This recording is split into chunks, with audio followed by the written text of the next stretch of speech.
Gurave Gaurachandraya Radhikaya Tadalaya Krishnaya Krishna Bhaktaya Tad Bhaktaya Namo Namaha. Pranam to all of you and greetings one more time, one last time from Buenos Aires, at least for this time being, since in a few days we are continuing our travels to Colombia, US, Europe, where I look forward to crossing paths with some of you at least, hopefully all or most. And happy and blessed to be again with all of you in Satsang, in holy association, holy vessel, trying to not figure out reality, right? Because you ultimately, the crux of reality is not figurable, but trying to stay together with proper awe and appreciation and loving attitude to honor what reality is about in all of its expressions.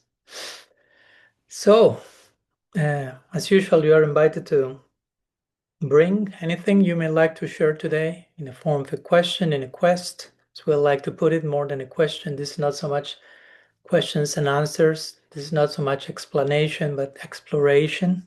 This is not so much conversion, but conversation. So we are set on a quest, and you are invited to bring anything you may like to offer to the fire of today's circle. So you can do so by raising your digital hand or sending a private message, public message in the text if you don't know how to raise your digital hand, and we will try to honor each one of you properly. So we will begin with Pradhana Gopika from Germany. Welcome to, and invited to unmute yourself. Hare Krishna Maharaj. Actually, I have a question. I heard you already a few times saying, and please correct me if I've got it wrong, that we have to become a fully integrated person in order to become Krishna conscious. Of course, I have a, let's say, rough idea what it means to be a fully integrated person, but I would like to ask you to elaborate on it, if possible. Well, thank you, and thank you for the question, which is a pivotal one, but also thank you for asking me to corroborate if I actually say that literally, which I don't think I did. Yeah, I don't think I said literally like we have to become a fully integrated person before becoming Krishna conscious, sorry. That said, I'm not denying that I say something to that effect, but not in that way, because if not, somehow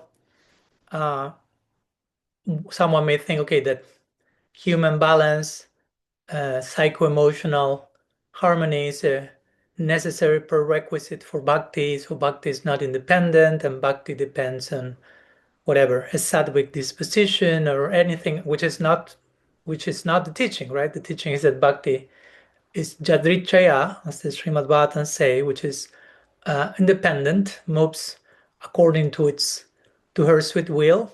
So it can arrive at any vessel. It's not waiting for us to be absolutely, I don't know, pure, pious, sattvic, whatever idea we may have of what it means to be a good boy and a good girl. No? Because sometimes we got it backwards, so to say. We think, oh, I think some days ago I posted something by Father Richard Rohr in that regard. He will say sometimes we think we will only be able to see God if we first become pure and pious. And he actually said that the other way is actually true. When we have a genuine contact with divinity, then our journey of purification and piety and whatever starts, so to say. So it's not that we need to wait, because there are many of those ideas I've heard about the thinking. First, you have to become, I don't know, very renounced as a prerequisite to bhakti. Well, actually, Bhagavatam says the other way around. Janayate suvairagyam yanam chayadhaitukam vasudeva bhagavati bhakti yoga prayojita. From bhakti comes vairagya, detachment. It's not that detachment creates vairagya. Detachment creates bhakti, sorry. Bhakti comes from bhakti.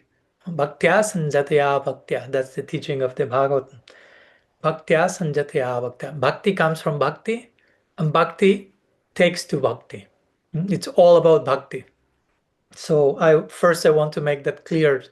So what I'm sharing is not misunderstood. Like I'm saying, first you have to be an absolutely perfectly integrated, healed, balanced, harmonized human being in every point. And the point is, who can be that, right? How do we know we are fully, absolutely integrated? What's the yardstick for that?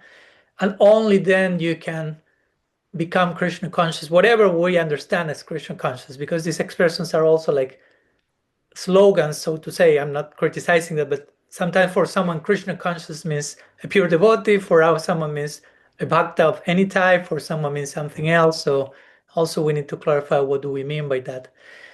So on one side, I'll make that clear. Hopefully, that bhakti again can arrive to any vessel in any moment. The grace of the sweet absolute is not waiting for our qualification.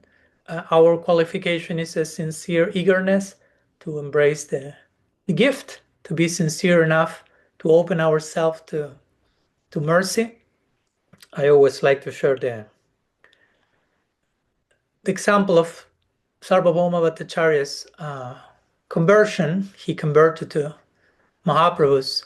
I wouldn't say he converted to Gaudiya Vaishnavism, because at that time there was no such a thing called Gaudiya Vaishnavism, right? So he fell in love with Mahaprabhu. Let's put it that way, right? He became another madman, one more to the long army of spiritual madmen, like Sri Chaitanya Dev and his companions. But at that time there was no such a thing as Gaudiya Vaishnavism per se. But he was somehow converted. He was an Advaitin before, a logician, and he became touched. And as we know from Shastra, a few days after his conversion, if I'm not mistaken, maybe even the next day, he was sleeping very early in the morning still, and Mahaprabhu arrives to his home very early with Jagannath Mahaprasad, which again, Mahaprasad not only is consecrated food, but also it's a way of speaking about grace food, if you want to use that term. Prasad means grace. Apart from the food, it means grace. And Jagannath, no? The Lord of the universe, that person who is embracing everyone and anyone without any discrimination, complete, unconditional, irreversible grace, extending from those big eyes, big smile, big extended arms, saying, you are seen, you are held, you are loved. So Mahaprabhu is coming with the grace food from such a divine. And Sarvabhauma Bhattacharya again is still sleeping, like drooling in the bed, so to say.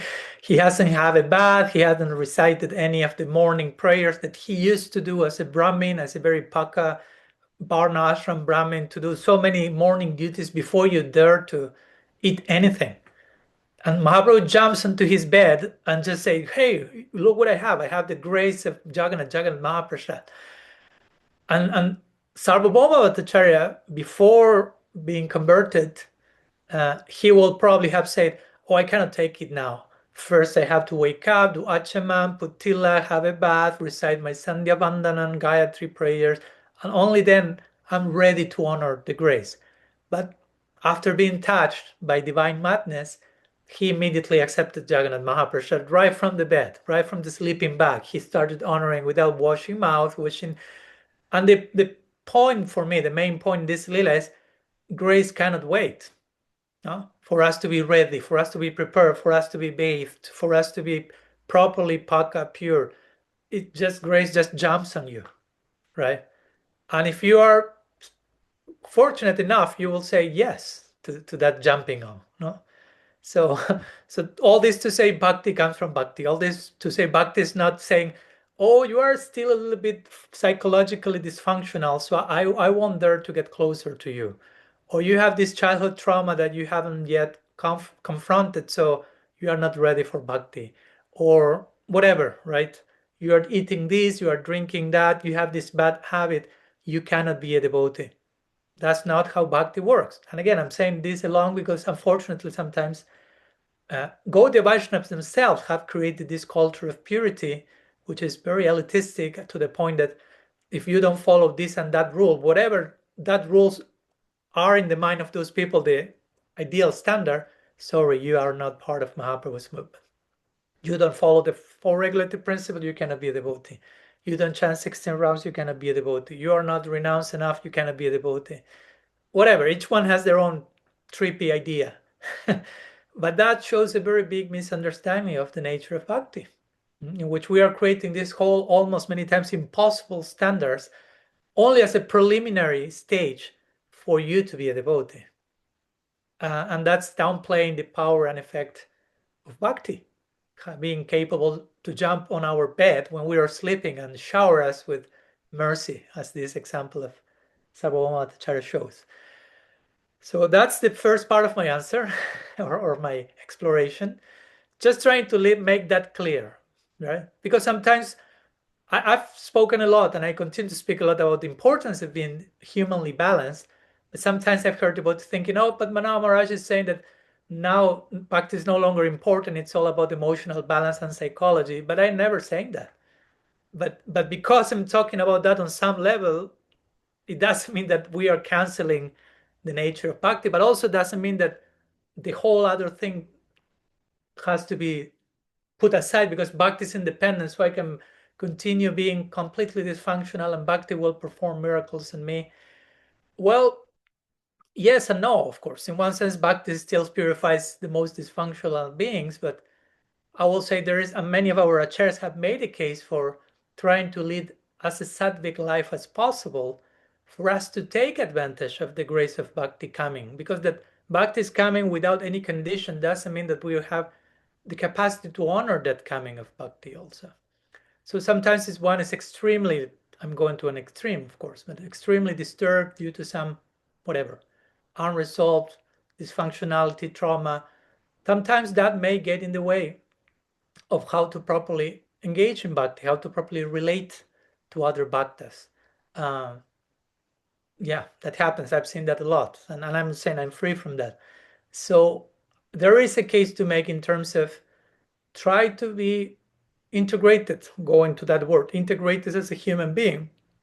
Again, I'm not saying perfectly, fully integrated before bhakti, what to speak, but try to live a balanced life, as Krishna speaks in the 6th chapter of the Gita. You a yogi, and ultimately he ends up the chapter mentioning a bhakti yogi is the final yogi, so to say. So that whatever he says about the yogi applies to a bhakti yogi. And yukta hara viharasya yukta chistasya karmasu yukta swapna babhodasya.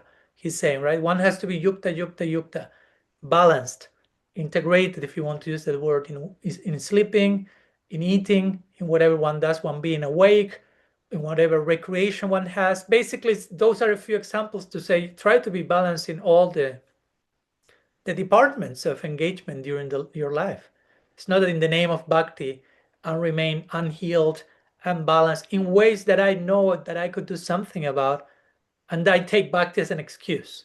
Bhakti is transcendental, is beyond the guna, so I don't need to deal with any of this stuff.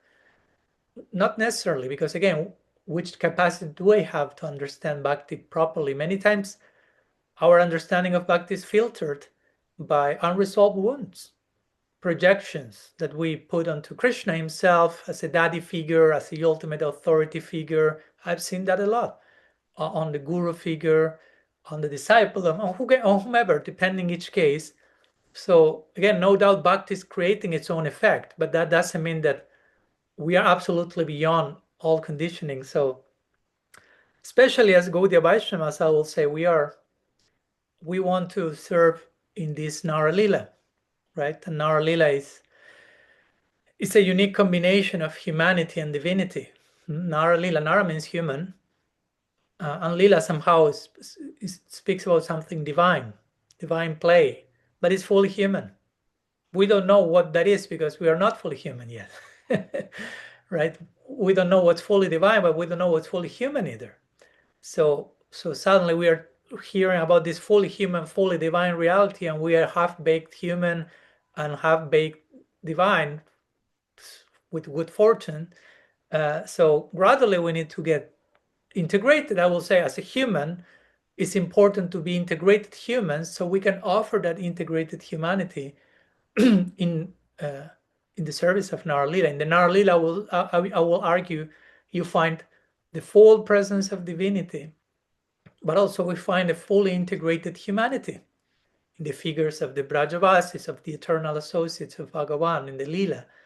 They are fully integrated human beings and fully perfected spiritual beings. So I will argue in that sense that the more I integrate my humanity here, the more I can understand the humanity of the Lila, and at the same time cultivating my spirituality in the context of being human. Again, one doesn't need to cancel the others. Somehow this false narrative got in the way at some point that to be transcendental means to neglect being human, right? And we end up with a form of disembodied spirituality, many times very dysfunctional, bodily, physically, mentally, emotionally, and we don't need to reject any of that. Again, our tradition is not about rejecting anything.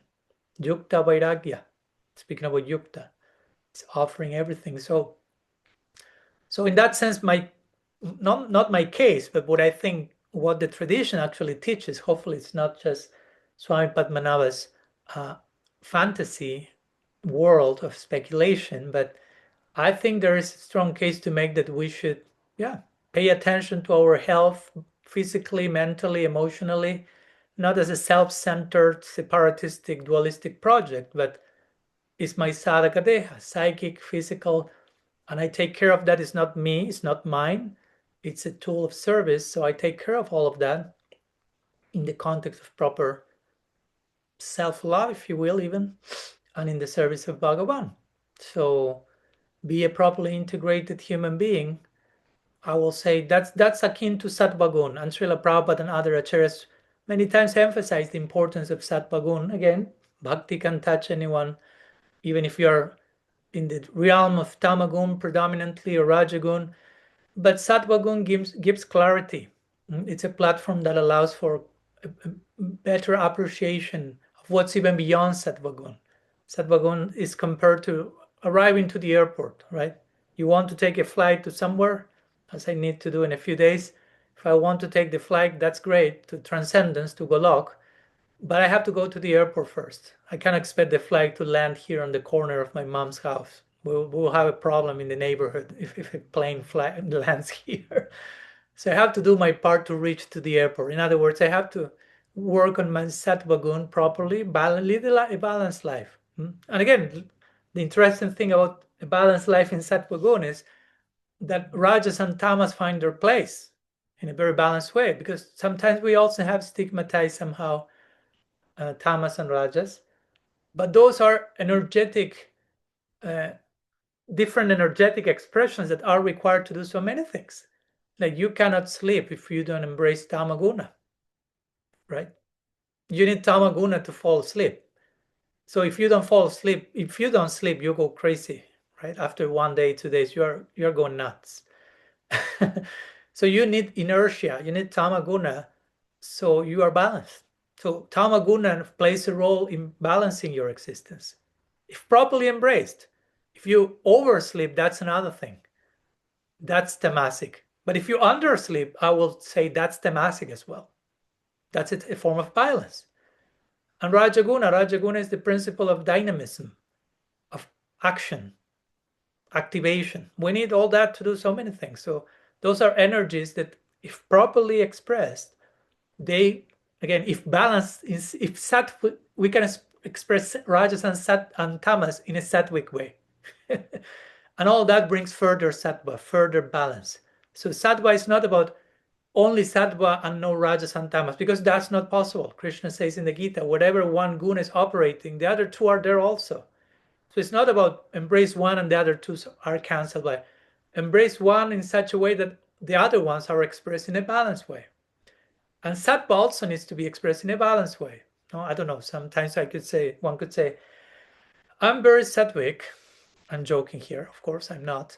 So I'm very sattvic, and therefore I only eat milk products because, which I don't, I almost vegan, but because milk products are in the mode of sattva-gun. I are in sattva-gun. But then you see my diet, and I'm overeating cheese and cream, and so it's all sattvic food, but I'm eating that in a non-sattvic way. You follow? So I can invoke sattva in rajasic or tamasic ways, and I can invoke rajas and tamas in sattvic ways. So all that I mean by being an integrated human being, right? Like, because again, it's not like, oh, gunas are bodies, matter, reject all that and transcend. It's a gradual process. Of course, there is something called going beyond the gunas, but the way you go beyond the gunas is not by repressing that. Krishna himself says in the Gita, you don't gain anything by repression, but by learning to relate to those energies in a balanced way, and from that balanced place of clarity, being more capable of receiving the descent of bhakti, integrating everything properly, humanity, divinity, and eventually you have that perfect equation of fully human, fully divine. But there may be a long way to go, not that long, but a few lifetimes. So we need to do what we need to do here now. So, and many times, yeah, talking to the devotees, I've seen that whenever they feel they are stuck or they are not advancing, many times it's not their fault, or it's not that the practice is failing them. It's just that probably there is some human issue that needs to be named and framed and addressed and healed and integrated. And it's fine. It's like, again, I'm waking up and I have a problem in my leg, and it's more and more painful. I mean, part of my integration is going to the doctor and doing something about the leg. It's not just I'm not my leg, and I'm transcendent. Well, probably your leg, the more as it becomes more painful, it will get in the way of your sadhana life. So the same with your psychic leg, so to say, no, whatever. So many times these things get in the way, and we need to get in the way, not because they are bad, just because we need to do something about that. We need to work on integration, it's part of the journey. It's part of what it means to be a bhakta. So basically, that's what I mean. Again, without canceling the independence of bhakti that can arrive anywhere and everywhere, but also trying to bring the nuance of how in most cases, generally, we need to work on that to some degree or another. Again, not to become obsessed with psychic healing and emotional balance to the point that bhakti becomes secondary and we forget all about it. Because if we all overtly emphasize that, there's no end to that either. You can always become a little bit more healed and a little bit more balanced, and there's no end to that, right? So you have to be balanced in trying to be balanced and not losing sight of bhakti in that context, right? So I don't know if that helps to clarify the idea. Pradhana Gopika, you tell me. Yes, thank you so much. It helps a lot. Thank you. Well, thank you. Thank you for giving me the chance of saying something again about that a few times already, and it's okay. I need myself to continue the work of integral bhakti. Yeah. We can go for a few minutes to our breakthrough rooms, to share about this important theme among ourselves in small groups, churning chambers, and we will return in a few minutes to continue churning together in the broader format. See you there. Okay. Welcome back. Hoping you had a good sharing, and inviting you to be even a little bit more generous than what you already are. I'd like to invite a few of you to share a few insights of what has churned in the private rooms to make it a little bit more public, so to say. So let me pick a few names and invite you to share 1 or 2 words about it. 1 minute. Karuneshwari, your 1 minute jewel from the ocean. We were speaking, I was with Prema, first time meeting her, it was really nice. And we were speaking about what a relief it is to not feel guilty every time you do something that's sort of balancing you as a human. So spending time with family or doing something that's, I know, some exercise or whatever it is you want to do, not having to feel like you're doing something directly Krishna conscious at every single moment. And all those things that I used to feel guilty because then I was in Maya. Now we're accepting that they're part of being balanced, so that when you put conscious direct activities, you're peaceful. Mm. Mm. Thank you. Are you hearing from the background some type of music? No. Okay, because my mom left the house and left the phone, and there's some alarm that is never stopping. So I will invite someone else to share, and I will wake up for a minute and turn that off, because that will be there for the next 1 hour and a half. Meanwhile, let's invite, who can we invite?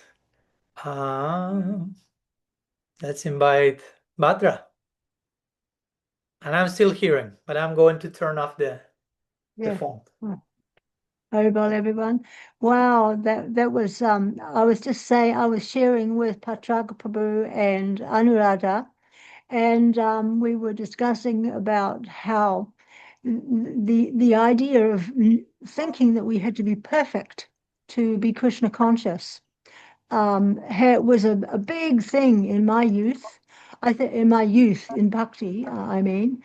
And just as an example, I would have some soy milk on my kitchen bench, and I'd feel embarrassed if a devotee walked in and saw the soy milk, because soy milk was it was something, it was a no-no for devotees. Soy was a no-no, thinking that and so that was one thing that involved what people thought of me. But apart from that, what I thought of myself was that I had to be perfect. I had to be always Krishna conscious. All that you do, all that you eat, all that you offer and give away. And I didn't realize that these things take lifetimes to develop. And really, when you first come into bhakti, the idea is to take these things into your understanding, but not necessarily pressure yourself to be at that high standard all the time.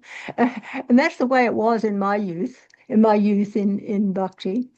So the more I hear about this, the more I like it. I get a little bit more clear about it every time I hear Maharaj describe these things. Thank you, Badra, for sharing. And yeah, that's very interesting how sometimes one receive, like, as a preliminary thing, you have to be perfect, right? It's like, you cannot get more extreme than that, right? You have first to be perfect and then practice bhakti. I mean, you have to attain something that probably is attainable in lifetimes before starting the whole thing, something like that, right? So it's a little bit particular sequence of order. Thank you. I cannot hear you. Like Patraka was saying, that it's kind of presented like that oftentimes. At least it was in those days, because those who were doing the presenting were neophytes as well, and it was presented that we have to be the full quid right from the start. So yeah. Yeah, and also the misleading, again, that perfection, preliminary perfection, maybe was not made in terms of you have to be perfect in terms of divine love, but you have to be perfect in terms of moral purity or something like that, which again reduces bhakti to something dependent on moral purity, which is in itself a whole apasiddhanta, the whole misleading, right? Like moral purity is above bhakti. So anyhow, not to blame anyone. That's how we humans filter revelation with our own biases and unresolved stuff, and how we pass them on. And it's always good to continue healing the parampara of toxic interpretation with the proper parampara of healing interpretation, which, yeah, it's fine. It's everywhere. It's part of the deal. It's part of the journey. Okay, let's move forward to the next question or doubt or topic to explore. And the next raised hand comes from India with Abhinandana. So welcome. You can unmute yourself, Abhinandana.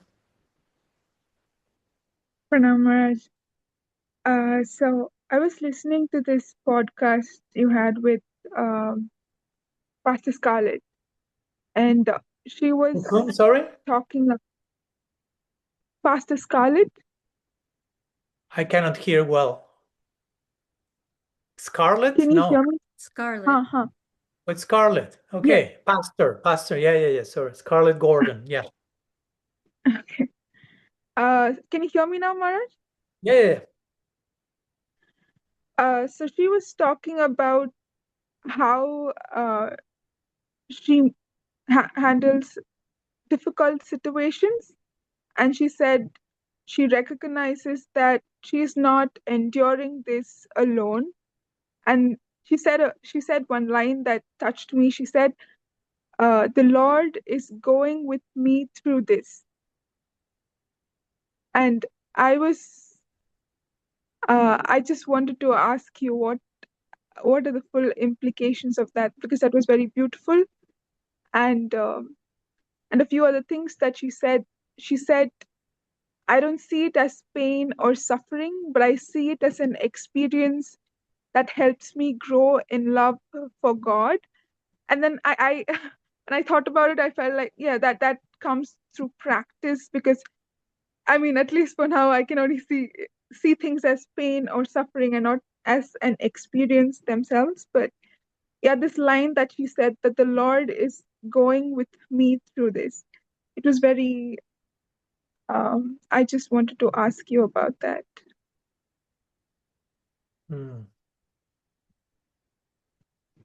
Thank you. And yes, Scarlett is a dear friend, of course. We have visited her every year almost, and we did some interfaith gatherings at her space. She's very favorable. She's the one who wants to make an interfaith parikram to Jagannath Puri with her Christian friends to explore the possibility of Jesus visiting India and things like that. So we'll see what happens with that. And we did that podcast some years ago already, so I do not recall, of course, all the details of it. I remember it was at Namrasa's place, so we had the background of the Namrasa podcast, but it's my podcast, not his. But he lended the space very generously because we met in New Jersey. So yeah, knowing Scarlett, it doesn't surprise me that she said what she said, what you just mentioned, Abhinandana, and she's a very how to say, a person of deep faith and deep trust and deep abiding in God's protection. You can see how she moved through life and how life moves through her very naturally. She's a very surrendered person, I will say. So that's very present in our tradition, of course, right? I mean, especially in the context of suffering as well, the notion that we are not enduring whatever we are enduring alone, anything, not only suffering, right? I know that with suffering it's more difficult, but because when we are having a great time, we don't care so much if God is there or not, because we're having a great time. So, but when we are suffering, then where is Krishna? And even if he's not here, I will blame him. But when I'm having a great time, maybe Krishna better don't mess up with me now. I'm having a great time. So sometimes that's funny, right? Because in the moments of joy, we don't want God so much involved, and in the moments of suffering, we may doubt if he's involved, and if we are kind of demanding his presence. Not all of us, but sometimes we resort to these improper ways of approaching the divine in either of these two circumstances. But yeah, I mean, just ontologically, beginning with the idea of God as a witness, right? The other day I was writing a poem about Antaryami as Paramatma, God in the heart, as the one who is bearing witness, right? Bearing witness. It's sakshitva in Sanskrit. No, he who is bearing witness of everything that is happening. And again, we're bearing witness doesn't mean watching out and taking notes so the Jamadutas have the proper account at the end of your life. No, that's not bearing witness. Okay, bearing witness as a well-wisher, as a friend, as a very well-wishing friend, suhrit. That's the word that is repeatedly used in Shastra, which means kind of a heart friend, right? Unconditionally heart friend. That's God in everyone's heart. Now, here we are not even talking about the Bhakta and Bhagavan reciprocating with the Bhakta in a particular way. That's on another level. But on a more foundational, universal level, Paramatma, which is not a separate person as Bhagavan, is in everyone's heart, is in everyone's atom, is in every atom, as a friend who is bearing witness to what's unfolding, and it's trying to accompany everything and everyone in the most well-wishing form possible. And this is difficult for us to imagine, but I think we should exercise our imagination to conceive of such a thing. Now, sometimes we don't have a good relationship with the word imagination, because we may think, oh, that's speculative and that belongs to the realm of non-factual untruth. But some truths are so profound that we need to explore our imagination to try to conceive what that must be. For example, what I'm talking about now, right? The Sweet Absolute is bearing witness to every unfolding of our life with compassion and love, and trying to invoke the most positive possible influence at any given moment. That generally sounds too good to be true. So we need to exercise the imagination, not to invent something, but to try to conceive something that is the most real of the most real. But generally the things that are the most real are too vast to comprehend. So they overwhelm us. We cannot think about the things. They're not thinkable stuff. Like Meister Eckhart will say in Christianity, if you can think it, it's not God, right? So we can share thoughts and ideas, but you cannot think God. The moment you have thought God, it's no longer God. It's an object of your thinking capacities. And God can never be reduced to your thinking capacities. That's why one name of the divine is Adhokshaya, which means he who lies way beyond the reach of mind, senses, rationality, empiric capacities. So it's a mystery in many ways. It's a perpetual mystery. There are things we can say about the mystery, but you can never say enough. So all this to say that, yeah, we especially in the context of surrender, Sharanagati, we will say Goptritvi Varanam Rakshishati Vishwaso Goptritvi Varanam. Rakshishati Vishwaso Goptritvi Varanam. The crux, the marrow of surrender is trust that you are being protected by Krishna and that you are being maintained by the divine. No matter what, no matter the circumstance, try to enter in. And again, this is not just a one-liner to memorize, but to think about it, to feel it, to experience it. I'm being protected, I'm being maintained, I'm being accompanied. Even in the worst chapters of my life, I won't say even especially in the worst chapters, because it may sound like, oh, then God will appear when I'm suffering the most, and then he won't be that present. No, he's unconditionally equally present everywhere and every time, including those worst moments. So suffering, yeah, we do not deny the reality of suffering, right? We don't want to how to say, to downplay the effect of suffering, even if we could say, well, suffering is something you perceive in your mind. You ultimately, material suffering doesn't touch the soul. I get the point. But in the experience we are all having, we do go through experiences of suffering. So we shouldn't repress them, downplay them, but also do not reduce the whole suffering experience to just suffering, which many times that's the problem. The problem is that when we are suffering, we isolate ourselves in that chamber of suffering, so we can only see suffering. We lose sight that we are not suffering alone, which is the main point that Scarlett made, the first one. When you forget that you are not suffering alone, when you think I'm suffering alone, probably the only thing that remains is suffering. You become overwhelmed by the experience. You think you are alone, forgotten, isolated, disconnected, not belonging. So the suffering takes over. And you lose sight of so many more things that are there and happening at the same time.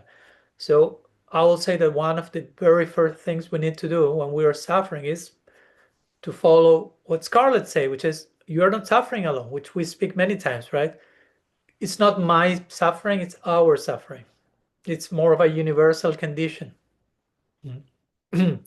That's how the Bhagavad Gita starts, right? Vishada yoga, the yoga of despair, trying to normalize something that happens to all of us.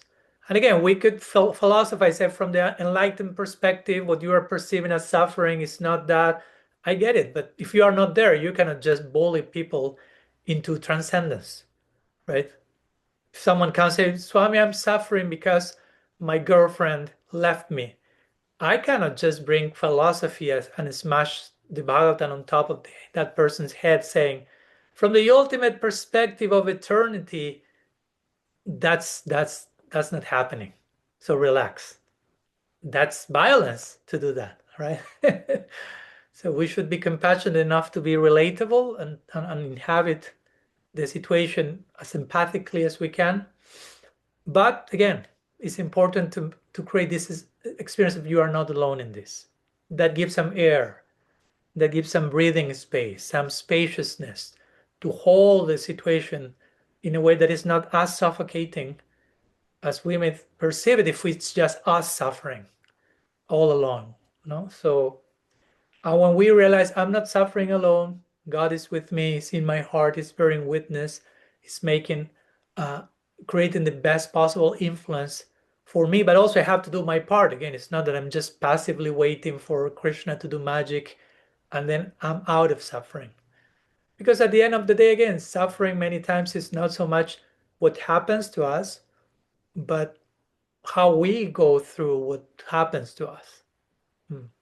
As once I was talking to a friend, and one of the ways you can describe suffering is, and again, I'm talking in general. No, I know there are situations, and I don't want to sound insensitive by that, but in many ways, we could also speak about suffering as a contraction of consciousness. Big parts of our suffering are because our consciousness is not expanded enough. So we see from a very contracted place, again, like I'm suffering alone. That's contracted consciousness. That's not the full picture because you are not suffering alone. So if you feel I'm suffering alone, that's a form of contracted consciousness, of partial perception, which creates its own misery. So expanding consciousness, there will give space to someone else to be there with you. You're not alone in your suffering. That doesn't mean that the suffering goes away, but you are experiencing it from a different place. I'm not alone here. God is in my heart. And not only, sometimes it's not even enough to say, it's okay, God is in your heart. You're not alone. Rather than saying that yourself to someone, you should embody how God in your heart will feel for you and what He will be saying, right? Rather than, it's fine, you are not alone in your suffering. Krishna is with you in your heart. Good luck. No, you should become Krishna, so to say, for that person at that moment, right? So to go through suffering or through loss, through betrayal, through everything in life, in community, right? That's way more holistic and healthy, and we have more chances to learn the lesson and integrate our experiences, because we are all day having experiences, but that doesn't mean we are becoming experienced people because of the experiences we have. If we are not learning the lessons, if we are going through them numbed or evasive and running away from them, we are not probably learning much. So we need a particular vessel to hold, to acknowledge the experience to begin with, right? Someone to validate what you are going through. It's okay. It's part of life. It's not bad. You are not bad. It's part of the journey. You don't need to condemn yourself for that. You don't need to isolate yourself in that. No, normalize it. Acknowledge and normalize the condition. Share it in community. And again, I'm not saying the suffering disappear, but and some particular wounds may be there for years, for a lifetime. But you are dealing with them in a way that is opening your heart, leaving your heart. It's like an open wound. It's an open heart in this case. An open wound can create an open heart, more receptive, more willing, more empathic, more sensitive. So you can gain so much treasures from that. Again, suffering is a very, how to say, a big door opener in many ways. Remember one person saying how he will meet a lady, an elder lady, she will smile very brightly and she will lit the whole room up with her smile. It was so inspiring. And he will go and ask her, like, why, like something like, how can you smile in that way, right? What's behind that smile? And she say, well, I've cried a lot. I've suffered a lot. No, that was her answer, interestingly enough, right? So someone that enters deeply in touch with her suffering can also express her smile or any other emotion for that case in deep, profound human ways. But generally, if we, and this is something that Brené Brown mentions, touching with some previous topics from the previous exploration about human integration, but if you numb some particular emotion, generally the numbing is not selective. So it's not like I will numb this emotion but leave all the others fully active. Generally, you numb all of them, at least to some degree. It's not that the numbing is only 100%. So the point is, on the contrary, when you dare to open yourself to whatever comes as a visitor, be it suffering or whatever, and you are open to the contact, that will open you and make you more willing to contact every other single emotion or experience, which are many, right? It's not just sad, happy, fearful. Sometimes we're quite reductionistic and we have 3-4 words to name that, which in itself speaks the need we have to become more fluent, more articulate in naming what's going on. Many times the culture and many times the spiritual culture has not done a good job naming the inner landscape of the heart. And we became very reductionistic, if not utterly dismissive, canceling that whole thing, because transcendence is the only thing. So gradually we may need to, because eventually you realize, oh, but now I'm exploring in the name of transcendence, I'm canceling all my emotionality. And the more I get acquainted with how transcendence looks like for us Gaudiya Vaishnavas, I realize it's full of emotionality. And on so much detail, so much nuance. And again, I'm not saying one thing is the same as the other, but at the same time, there is enough commonality for us to start here having some point of reference with our own experience as humans. So we can start to have some idea of what they are talking about in terms of eternal emotions. Because again, if I'm a fully dysfunctional human with all my emotions numbed, probably I've heard about the emotions in Golok and I'm not getting it. There is a big abyss in between, a limbo. No? So our plan is not going to limbo. So yeah, I would say it's important to, in moments of pain and suffering, to understand I'm not going through this alone. And to look for community also, to community, and community maybe one more person again. Let's not over idealize community in numerical terms. There have to be 108. No, as we were talking recently, we did a podcast on grieving with Jai Jagannath Prabhu, and we were talking that some of the things generally you cannot bear them alone, but also you cannot share them in a massive gathering either. Right? You cannot do it with 100 people. You cannot do it with yourself alone. So you need some amount of people. Sustainable, it may be one more or 2 or 3, not many. And that may be your community. And they are bearing witness to your situation, hopefully with empathy, hopefully with openness, not trying to correct, not trying to fix, right? Just bearing witness. Chakshitva. That's another very Sattvic quality to cultivate. The learning to listen, to receive, to bear witness. And trusting that we are being accompanied at every moment. Sometimes we may lose sight of that. Of course, sometimes we may lose the experience and of we are being held in God's unconditional love. It's easy to talk about it, but in practice, sometimes we may lose sight of that. So again, we may need a more concrete embodiment of that in another human being, in another person, another entity. to embody that for us, so we do not end up in a lonely chamber, jail, thinking I'm going through this all by myself, because in that case that can feel like too much. So that's a huge step. Yeah. And it's all tied to Sharanagati again, right? The essence of Sharanagati is living your life as if, I'm not saying as if like a blind belief that is not true, but how in an experience, because that's what Jiva Swami says, Sharanagati is the outer expression of Shraddha, or of divine faith. And faith is not blind belief. Faith is based on some experience. So you have an experience, develop this conviction, and that plays out in your life, living a life of trust, on knowing you are accompanied, that you are not alone. But we can always reinforce that experience for sure, and nourish it. And sometimes we may need that more than other times, more than ever. So that's sadhusanga as well. That's an expression of sadhusanga. Guhyam akyati prichati. Disclosing our hearts in secrecy, in intimacy, in vulnerability, and being bore witness by intimate fellowship. Yeah, we all need that. I hope that helps. You tell me, Abhinandana.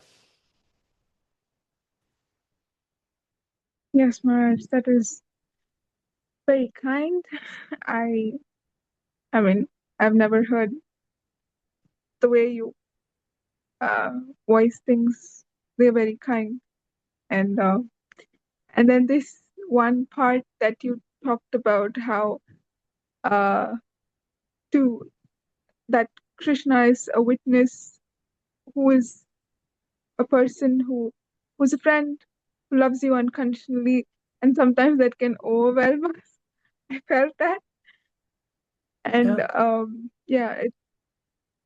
and I was just thinking that these prompts in your books, they're really helpful. So I just thought, what would you say as a prompt to imagine something like that? Yeah, it's just, again, as I say before, we have to exercise our imagination. Again, imagination doesn't mean science fiction. Imagination is expanding our capacity to conceive something that is true, real, but that we are just conceiving it in relatively small ways still. So we can always expand that, dare to imagine. Sit with the idea. You are being loved unconditionally no matter what. And it's challenging because, again, probably many times comes the voices that that's not true. You are worthless. You do not deserve that. You are bad. Now, all these voices of toxic shame. And one needs to sit with that and confront those voices and bring a more powerful voice of conditional love and acceptance till we get to that point of experiencing that. And of course, when we have a glimpse of that, it's easier to know that's true. It's easier to conceive about that on some degree. But even if we have an experience of that, we just have been touched by the drop of that ocean. So we can always sit and try to, not with our head, but try just to sit with that reality. No? Unconditional love. It's the glue sustaining, holding everything together. And what comes from that? Opening in prayer to see what's revealed about that. No? Again, not trying to think our way out to that, because it's beyond thinking.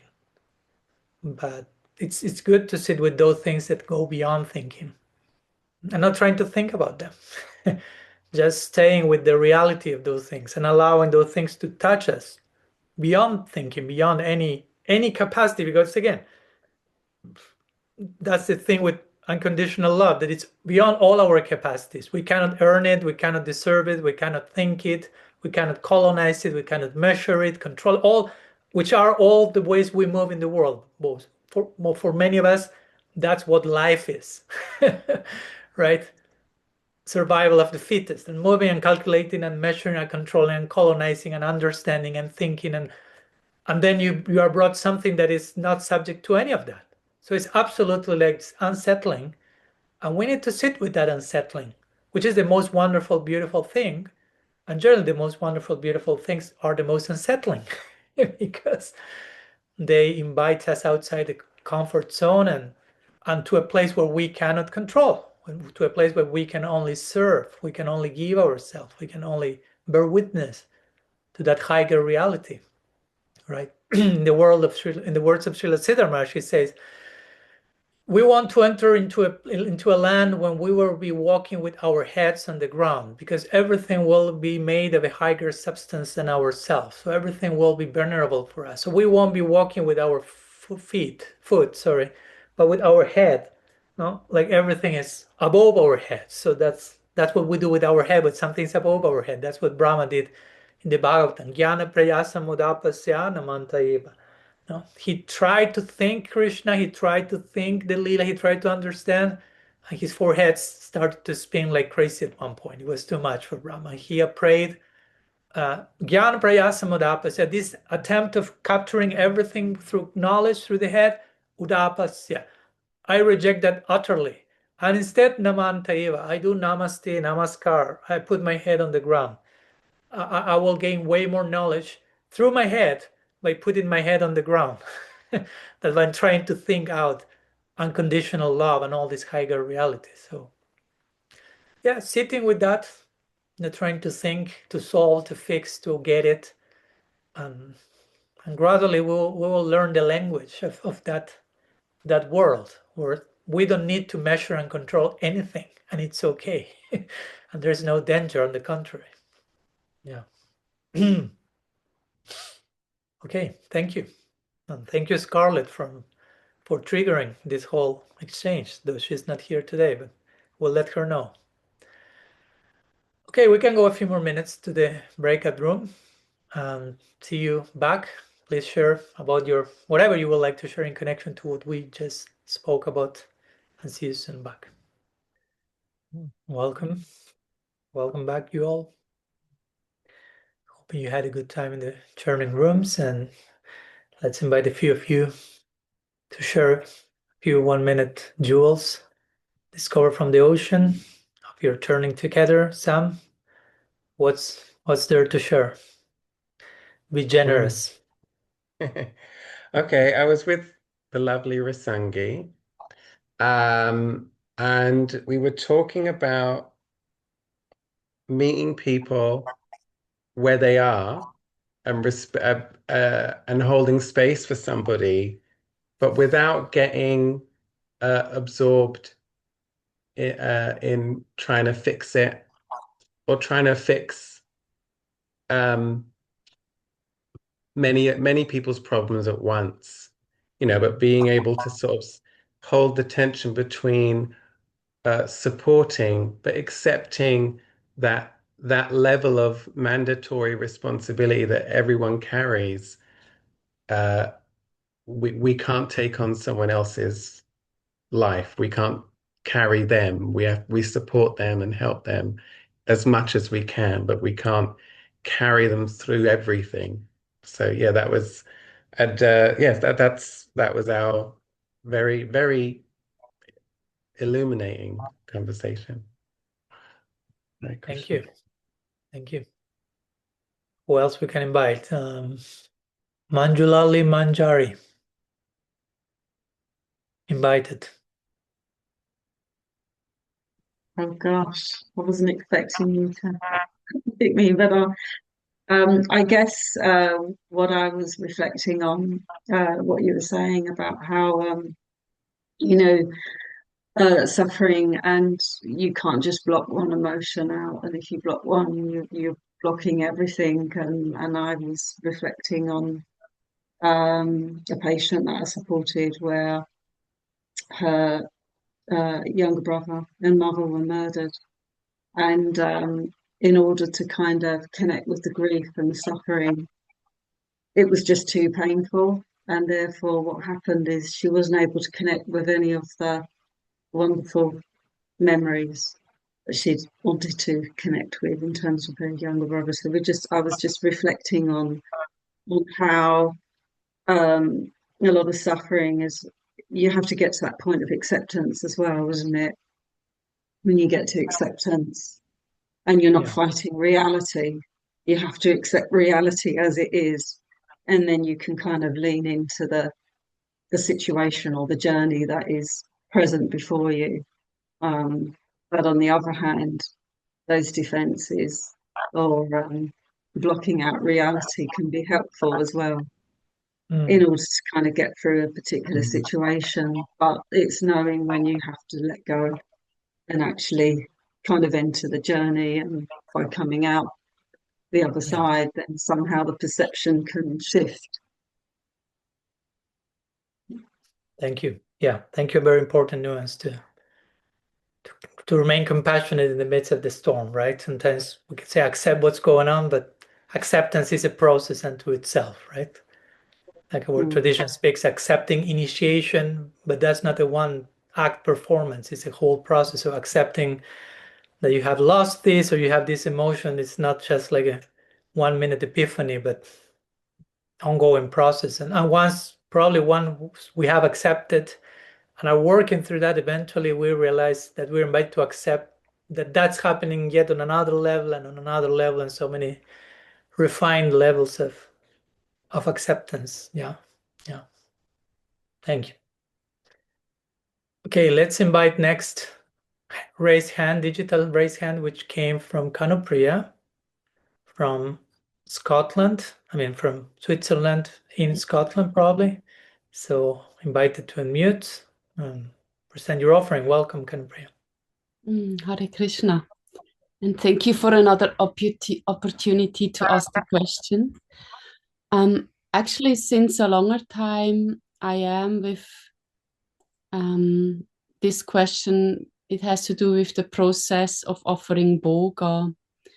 And I realize more and more that I would like to walk an authentic path, which means whatever I do and whatever I try to express in a way of serving, like offering food, I like it has to also come from my heart and has to make sense in a way that there is a background, a strange sound. Is that with everyone? It's fine. Yeah, it's fine. I realized that when I prepare the food or the bhoga on the plate, I have all these nice little plates then to bring to the altar. More and more I feel something is not right here for me. Why do I place food on a separate plate? And then after that, I wash it separately, separate sponge, separate towel to clean. It feels so, I create like a distance between me and Radha Krishna. Because if a good friend comes to my house, I take out the nicest plate I have from my plates. And I would place everything on that plate and give it to the friend because that's my nicest plate I have and I like to share. So I feel every time I do this separation with the offering plates, I feel like I create a distance, not a coming closer. And maybe So your offering plates are not the nicest ones you have at home. I don't use them for myself.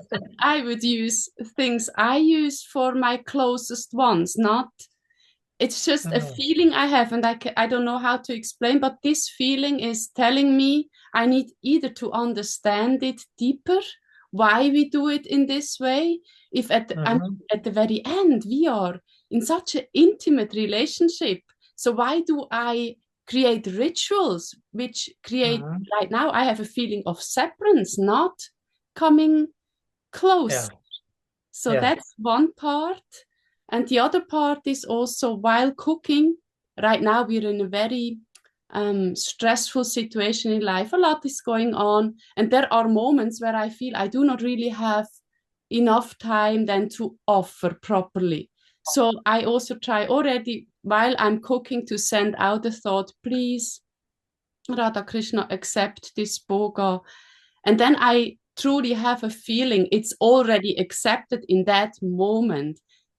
I have a feeling Radha Krishna don't have to have this time of considering, or accepting, or however this whole ritual we create. I do see a meaning and a sense in it, but I also truly believe it's in a blink of an eye or in a microsecond.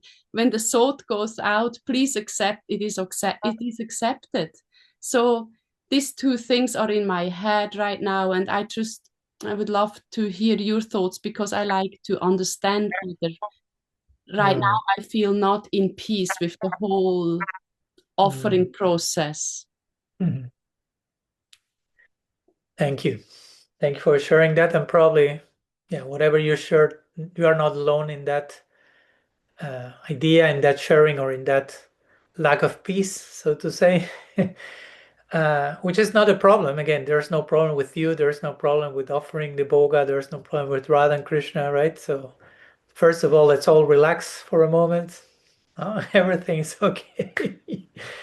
And as we always speak, right? There are rituals, but the word ritual is not a bad word. It's how we approach the ritual. If the ritual can be a facilitator of intimacy, or a ritual can be an obstacle and create an abyss and make everything mechanical.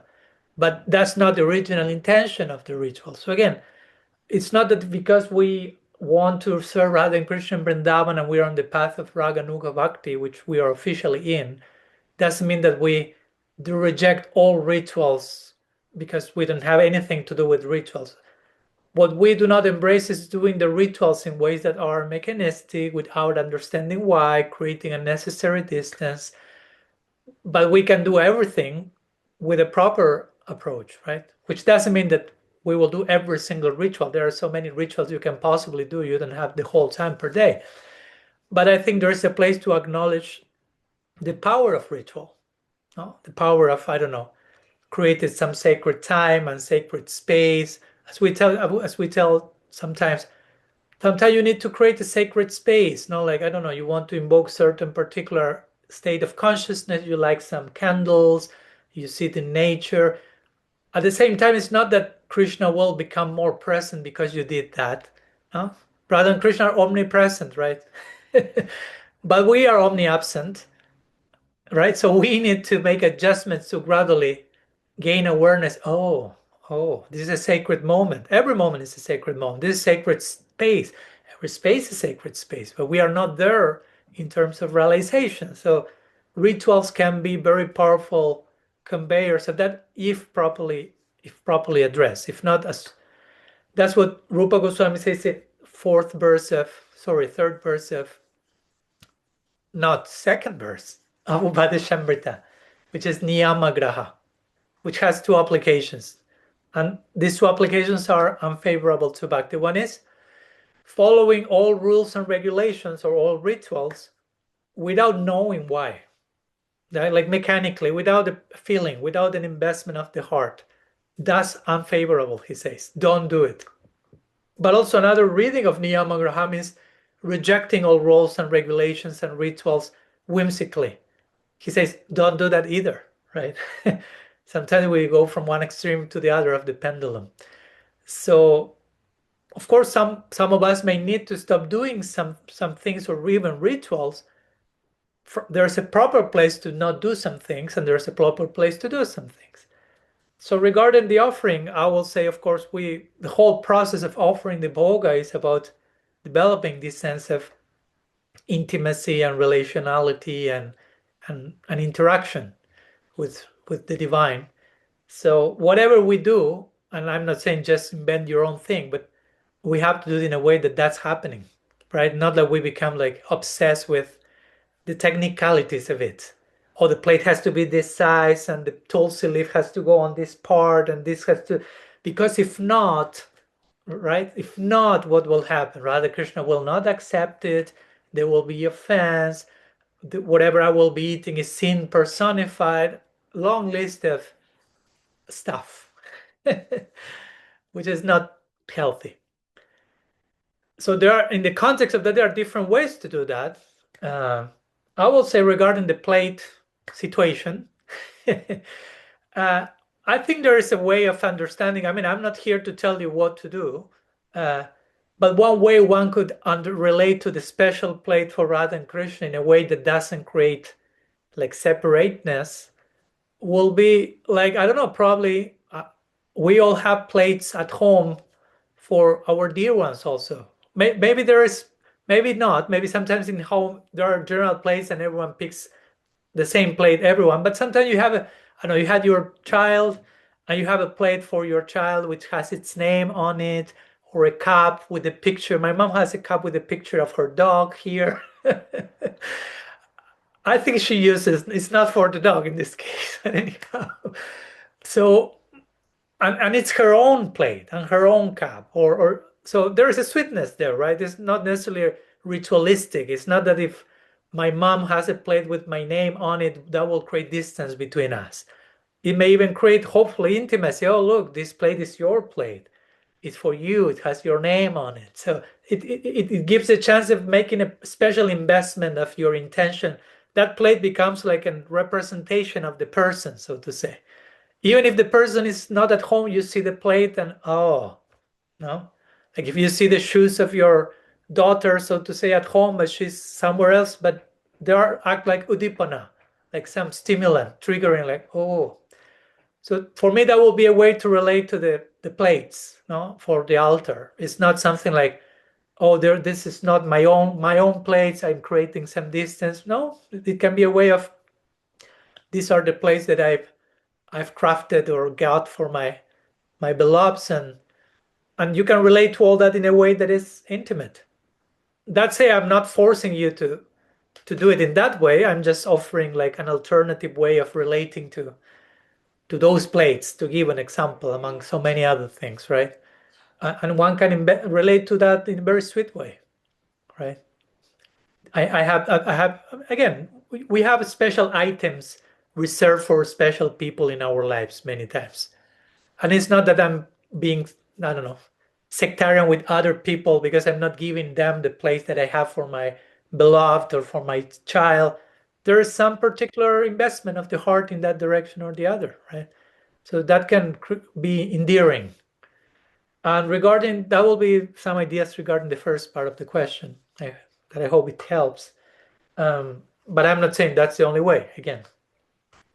And regarding the second part of the question, which I totally understand, and in terms of practicality and dynamics, sometimes one may not be offering everything in the place in the altar. I mean, I do not do that almost any time because I'm traveling so much. I don't carry an altar with me. I have some pictures. So yeah, you can. I mean, the essence is to offer not the food, as we always say. The essence is to offer ourselves. So I always like to remind, right? We sometimes think, oh, I'm offering this potato to Krishna, so I'm doing a favor to this potato because this potato is material energy. Again, I'm being a little sarcastic here, which is this mundane falling stuff, and I'm spiritualizing the potato, but consecrating it in the altar. So I'm thinking I'm doing a favor to the whole of creation, right? I'm the deliverer of the potato deliverer. Well, actually, it's the other way around. We could make the case. Vishwanath Chakravarti Thakur says material energy is a Vaishnavi of a higher order. The whole matter is personified in Maya Devi, and she's considered a Vaishnavi totally surrendered to Krishna. So, in one sense, matter is already engaged in Krishna's service while I'm not. So rather than me offering the potato and doing the potato a favor, the potato is doing me a favor. But the grace of the potato, I can offer myself to Krishna. By the grace of matter, I can offer myself. So that's from an important point in terms of boga, because sometimes we become obsessed with the end result, with the ritual and the technicality and the end result. All the formula was perfect. Okay, now we can eat properly. But we forgot to offer ourselves throughout all that process. We forgot that we are still boga. We haven't become prasad ourselves. We are still half-baked. So if during the process of cooking and everything, you are trying to pray and offer yourself, that's it. No, if there was not special plate, not bell ringing, not this nor that, I mean, that's secondary in one sense.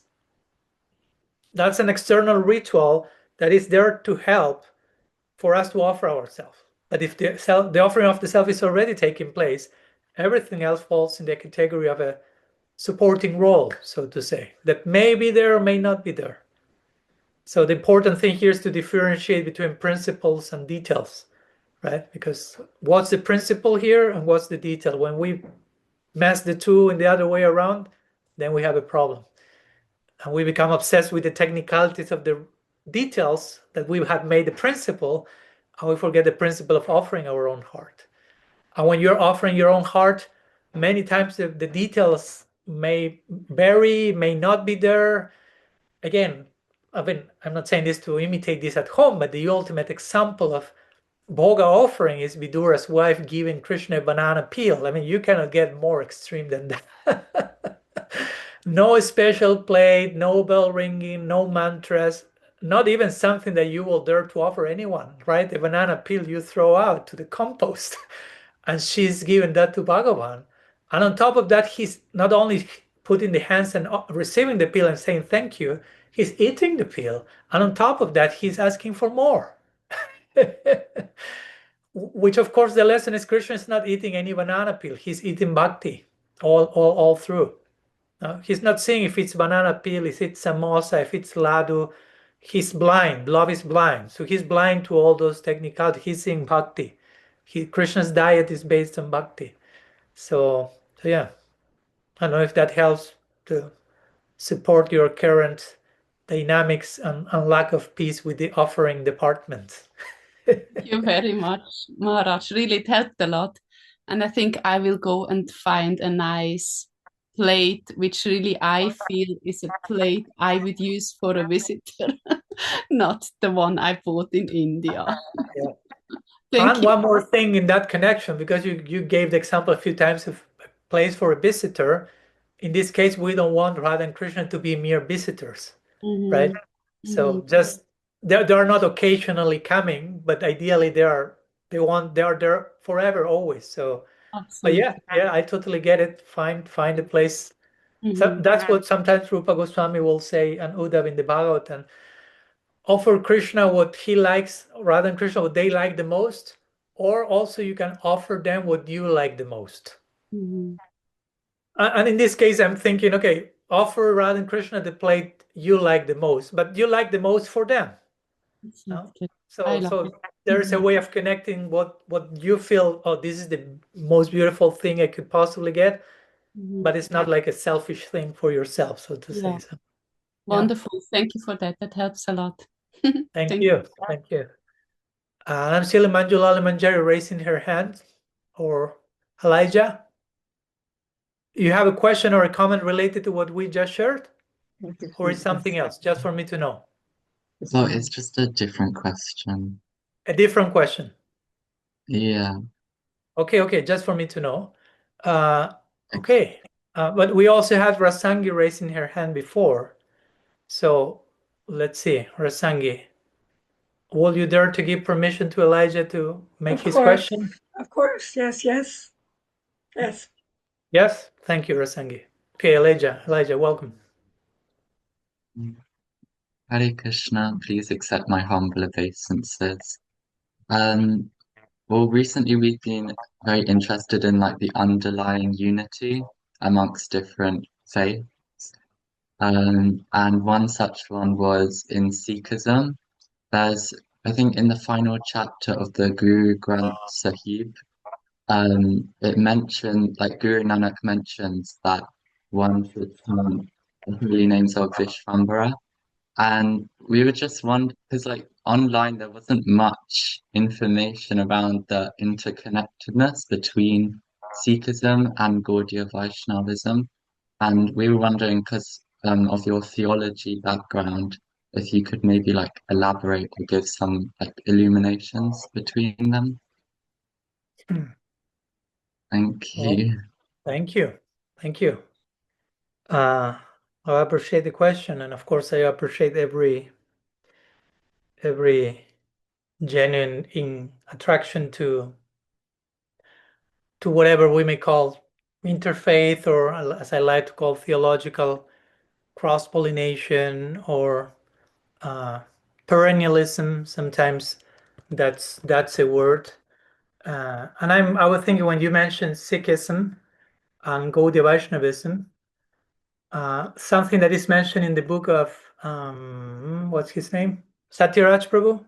There is a book about Sri Chaitanya. There are many, but one he published some time ago, and there is some possibility, although we may never be able to prove that, but that Guru Nanak and Mahaprabhu met.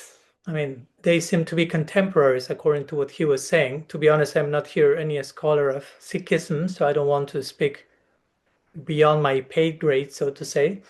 But he mentions there the possibility again of meeting. I think they were born, I think Guru Nanak was born like 20 years before Mahaprabhu. So they were all basically contemporaries. Sikhism emerged, I think, in Punjab in India. Gaudiya Vaishnavism emerged, even though it was not known as such at the time, in Bengal, in Orissa. So there are somehow related areas, even geographically, so to say. And somehow both, we could say, were participating in some type of larger devotional renaissance, which was taking place. Not only there, even in the West, we could also explore Abrahamic traditions at what was going on in Europe at that time with Christian mystics and so on. But speaking about Sikhism and Gaudiya Vaishnavism, I could draw some of those parallels. There is a devotional element, there is an element of sacred song shared in both. In fact, I think, again, I'm talking as much as I know and as much as I can recall, and I may be wrong, so you will feel free to correct me. But I think Guru Nanak's main teaching sometimes is related to what we'll call Nam Japa, right? Chanting the divine name, remembering the divine name. Of course, they speak a lot about seva as well, which is very important for us, service, remembrance. I think they also have this remembrance of the divine, like contemplation, recalling the presence of the divine, which I think sometimes we do not engage much in that. As we were talking before about the imagination and the importance of, again, not imagination in terms of creating something that is not existing, but again, contemplating divine possibilities, just thinking about Krishna's unconditional love. That's a type of smarana, staying with that situation, with that idea, and trying to, as much as our faculties allow us, to contemplate those realities. Again, both traditions are profoundly musical. Sikh practices center around kirtan. I don't know how they call it specifically, but they maybe Sangeet, some Hindu word for singing, for song. So they sing, and they sit, like we sit in Sankirtan as an assembly, participating in the sacred presence of the holy word, or the sacred name, the holy name. Sankirtan is central for us. No need for me to clarify how important that is for the followers of Mahaprabhu. And how the name, again, name is not just a symbol, right? Name is not just an indicator of the divine, but is God itself. I think they use this word Satnam. I have a friend, actually one of my main friends from my teenage years. She's from Argentina, but she now lives in the US, and she's basically part of the Sikh tradition. So I've learned some from her as well.